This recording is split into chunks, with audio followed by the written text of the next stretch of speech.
ಇನ್ನು ಎಸ್.ಎಲ್. ಭೈರಪ್ಪ ಅವರ ಅಂತಿಮ ದರ್ಶನವನ್ನ ಪಡೆದುಕೊಂಡಿದ್ದಾರೆ ಸಿಎಂ ಸಿದ್ದರಾಮಯ್ಯ. ಹಿರಿಯ ಸಾಹಿತಿ ಎಸ್.ಎಲ್.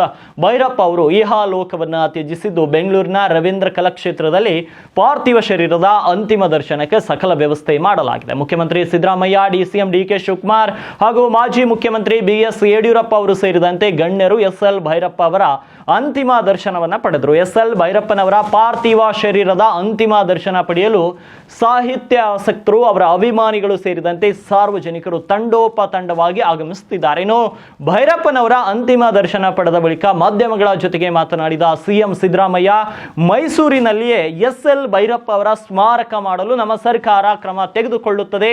ಬಿಜೆಪಿ ಹೇಳ್ತಾರೆ ಅಂತ ಮಾಡಲ್ಲ.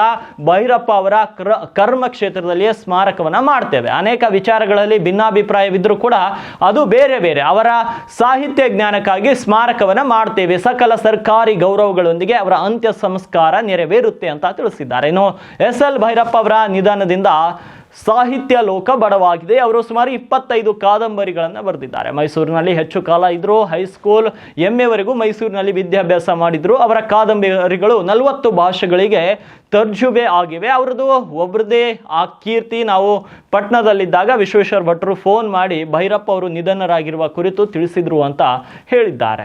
ಇನ್ನು ಬಹಳಷ್ಟು ಕಷ್ಟಪಟ್ಟು ಮೇಲೆ ಬಂದ ಅವರು ಬಹಳ ಓದುಗರನ್ನ ಸಂಪಾದನೆ ಮಾಡಿದ್ರು. ಅವರ ವಿಷಯ ಫಿಲಾಸಫಿ ಆಶ್ಚರ್ಯ ಏನೆಂದ್ರೆ ಬೋಧನೆ ಮಾಡುತ್ತಲೇ ಸಾಹಿತ್ಯ ಕೃಷಿಯನ್ನ ಮಾಡಿದ್ರು. ಕಾದಂಬರಿ ಬರೆಯೋದು ತಮ್ಮ ಆತ್ಮ ತೃಪ್ತಿಗಾಗಿ ಅಂತ ಹೇಳ್ತಿದ್ರು. ಅವರ ಬದುಕಿನ ಅನುಭವದ ಜೊತೆ ಕಾದಂಬರಿ ಬರೆಯೋರು ಎಸ್.ಎಲ್. ಭೈರಪ್ಪ ಅವರಿಗೆ ಜ್ಞಾನಪೀಠ ಸಿಗಬೇಕಿತ್ತು. ಹಾಗಂತ ಅವರಿಗೆ ಆ ಬಗ್ಗೆ ಏನೂ ಬೇಸರ ಇರಲಿಲ್ಲ ಅಂತ ಸಿಎಂ ಸಿದ್ದರಾಮಯ್ಯ ಸಂತಾಪವನ್ನು ಸೂಚಿಸಿ ಈ ಮಾತುಗಳನ್ನು ಆಡಿರುವಂಥದ್ದು.